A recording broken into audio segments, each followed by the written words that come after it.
We gotta remember that control burn in here, so the old rubs are gonna look dark.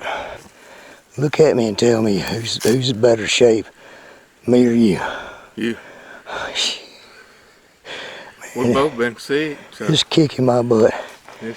We up here in Billy Goat country, big wood setting, scouting, trying to find a big buck. Found some fresh sign. Where they're feeding on the acorn tree, looks like a bunch of does, mamas and little ones. We're trying to find big boy, figure out how he works through all this mess. So far we ain't seen nothing to get us excited. Right now, a control burned in here too, so I'm thinking about a lounge chair and a cold iced tea. That would get me excited right now. Y'all wish us luck. Of course, anytime you try to hunt public land, you're going to find all kind of deer sign, good and bad. But it's looking a little bit promising right now. I don't know. I'd rather video you anyway. I'm too ugly. What we found, I don't know why I never can remember to turn the camera on when we're scouting and finding all the sign and stuff. But right now we've put in about what? If you had to guess. How many miles? Yeah. About a mile and a half. Alright. Maybe. And we found, out of all the places we found so far, we found, what have we found in your eyes? We have found a place to hunt small deer. We have found some small deer in here that are active. We have also found a pretty good rut area. Rut area. And if you wanted to hunt this during the rut, that hill right there is pretty good. That's you what? That's your rut area. That's your bed habitat for your buck. Yeah. I mean, we found some possible they've control burned this. Any of these fingers and find that. But. No, you really can't. That in there is the. That one's good for a reason. Okay. And this side over here is too open.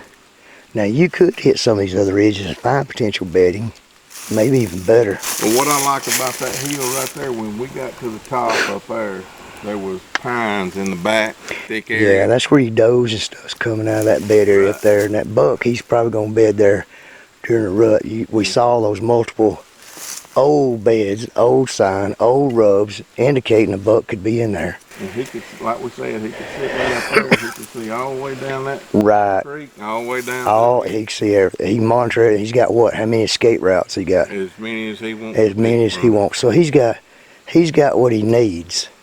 That's why he's there. It has what he needs. Now that hub down there we were in, a lot of these guys call that a thermal hub. I call it a hub, and we talked about why. Now, it's true the thermals is going to jack you up down there, and the wind's going to jack you up down there, but how do we talk about possibly hunting it off one side or the other? We've walked the trails out, and we've determined which areas that buck, if he comes through there, how he's, and one of them's right here. Right here, we're almost looking at it. But that's nighttime, right? Well, it could be early morning. Or he could be going back to bed, or. Other words, he ain't coming past that creek crossing this direction. Right. And we talked about why. If he does, it's nighttime activity because it's so open. I'm not expecting a buck to come this direction because of that. But that hub, got that scrape there, all them multiple licking branches, they got it dug out. Right. They're not using it right now, but you still see tracks under it. Right. They'll still hit the licking branch. Still got tracks crossing the creek. So they're still utilizing that travel corridor in that hub because all those trails pinch and come together in that one spot and create a major creek crossing.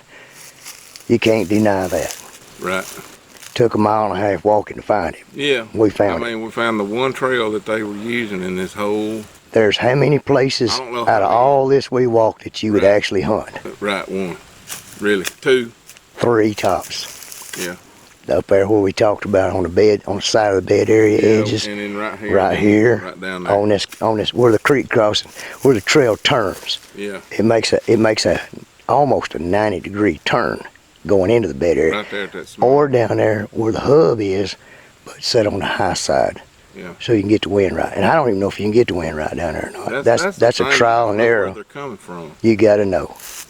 That's trial and error. But we think they're coming out of that deep bottom, don't we? Yeah, I think so. Majority. They're coming from the top of that hill. Well, the rub lines and the Going tracks, everything, or yeah, that main trail up top. So that we eliminated, I think, down to 2 trails for the buck activity. Yeah. By reading the sign. Yeah. That's not always a 100% guarantee. Nope. Buck, when you hunting him, will always come from the direction you think he's not. You gotta have all the information you can get when you come in here, because this ain't no easy walk in. No, this is billy goat country down here. And we got to get out of this imagine bottom now. Coming in a place like this and killing a doe, I just couldn't. You come in here on a big buck, and if you ain't got the big buck sign, we got a lot of small buck sign, but we do have some old historical big rubs in this area, which when the rut, they control burn all this, so it's hard to see that old sign. Yeah. Because of the control burn. It made it twice as difficult to locate. But I'm like you though. I think they're using that bottom back in there, that hill, and that hill, but they're not doing nothing up there right now. That's the old sign that we're seeing up there. And that's just one area. But I tell you, we did find a lot of acorn trees dropping right over there, and a whole lot on the ground. A lot of doe activity over there. And so there would be that'd be a spot to look at maybe another week or so. All them does come off that hill we were up there, right? Some does gonna be consistent. Yeah. They're gonna be bedding up in them pines like we talked, or on the edges of them. They're consistently coming up and down that hill in that gap we talked about with all them multiple trails. That buck's just off the doe bedding. Yeah. So when you think about it in a rut, you got that monitoring bedding area. Yeah. Now one buck ain't bedding there. Right. That ain't his bed. Right. You might see multiple. There's not a lot of deer in this area, but see the same buck in that area 2 days in a row. You might not. You might not. Well, he might come through there once every 3 or 4 weeks, or he might come through there every 6 days. He might come through every 3 days. Right. You don't ever know. It depends on how his rut route see a different buck the runs. next day.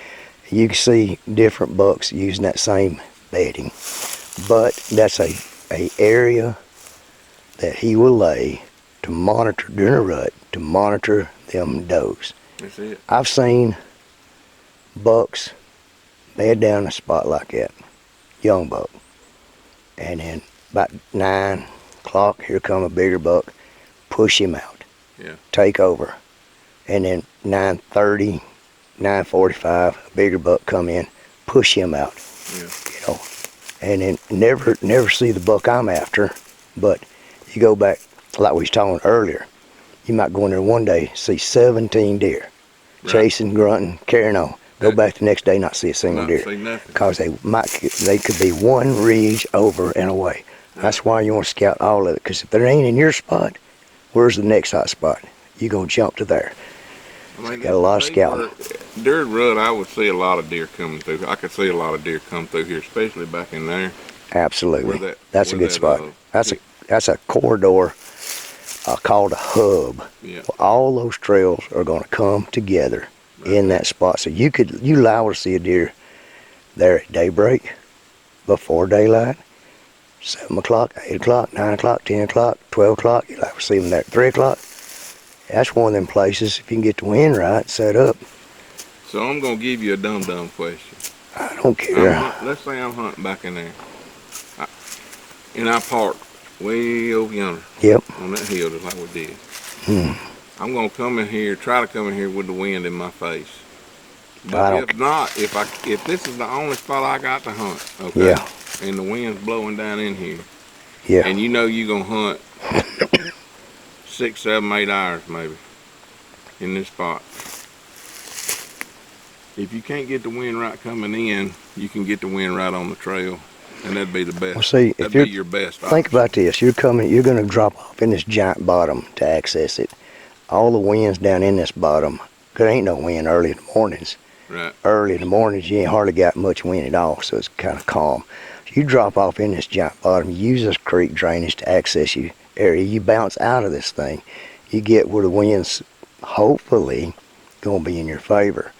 Sometimes I might not set up until I'll set on the ground sometimes for an hour until I figure out where the wind's going to be before I ever hang a stand. Sometimes I'll hang a stand thinking I'm going to be right, and then, you know, right when prime time's supposed to be coming for a buck to come through, that wind ain't right. I'll get down, I'll move. I might move 40, 50, 60 yards, get up another tree. Yeah. I'll do it. And I talked about crossing deer trails with sand on my feet, how to zigzag so they don't follow you straight to your tree.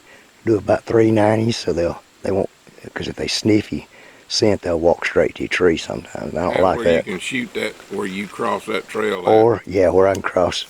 By the time he gets to my scent, if I want to kill him, he's dead. All that you have to think about. Well, let's get out of here, man. It's been a good trip. It has been. What a man won't do. Try and find and locate a deer. That was steep. Scary. You fall, or I fall, we're in trouble. We still got to get down to the bottom. Well, one thing for sure, So, we'll be wet. He didn't bring his rappel rope, so good news is we got about 75 yards to go before we get to the bottom. Before we get to the straight drop off. And then we got to go back uphill, same way. What a man won't do for a deer.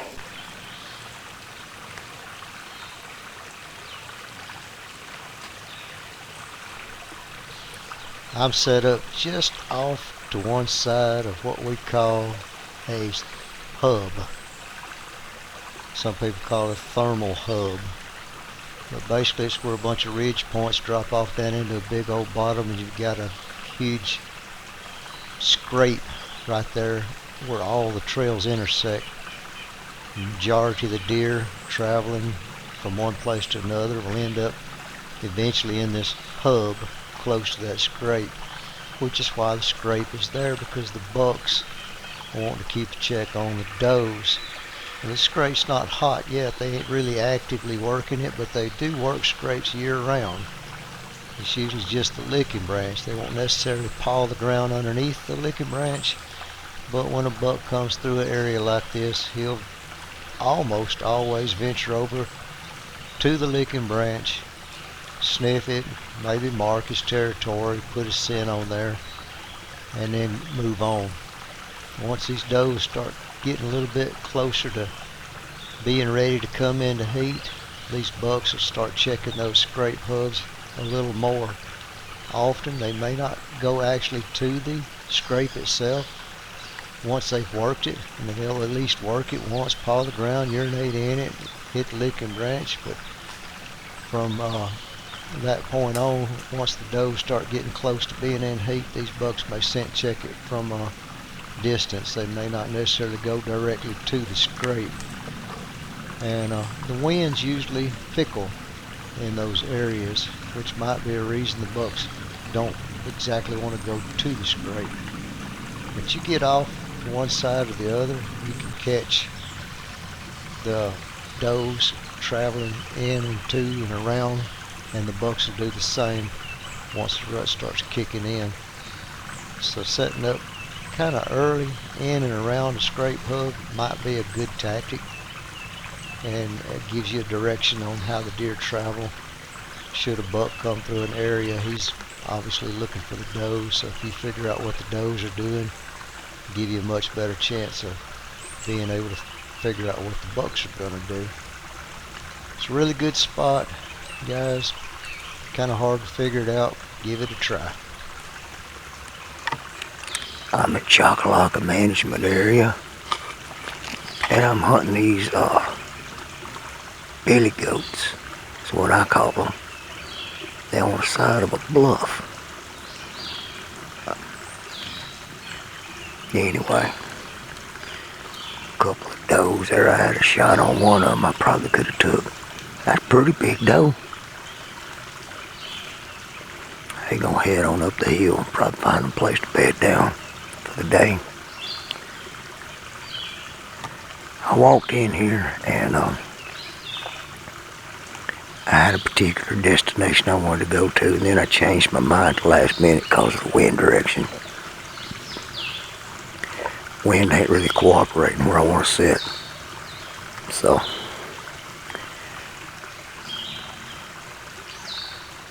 I'm just gonna sit here and watch some deer, I guess. If a buck comes down that trail, I'll probably take a shot at him. Me and Jed's down here on Choccolocco hunting. He's on the acorn tree and I'm just hunting I don't know, a creek crossing.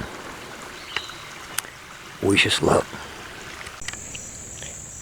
Well, Jed and I have come in here at Choccolocco. We walked into this spot blind. And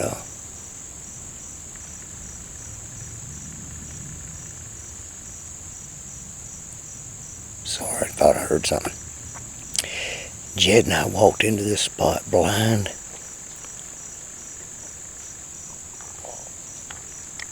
Hold on, there's a deer. Dadgummit.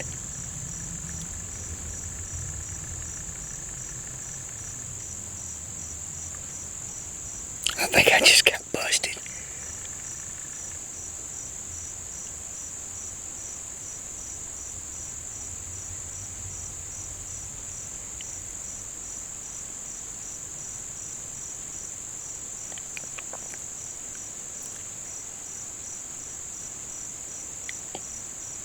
Eh.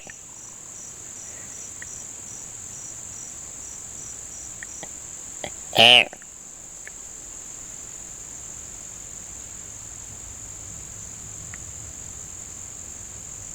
That's crazy.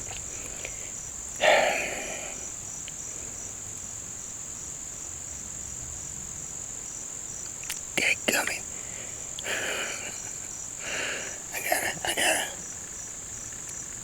I gotta be quiet. I just run one deer off. Anyway, as I was saying, me and Jed come in here blind. We walked up this drainage, found a couple of creek crossings. He's sitting on one. He's got a blowdown tree that pinches all the trails together. I'm kind of in big woods, but I walked up a real steep drainage. Off to one side, all these deer coming around like a little bench. And that deer was coming straight to me, and I moved, I picked my bow up, turned around, do an interview, and I got busted right here, right off the bat. Now I feel kind of dumb, but should be a good evening. Wind kind of whirling a lot, so can't do nothing about that. Get quiet. Maybe I see another deer.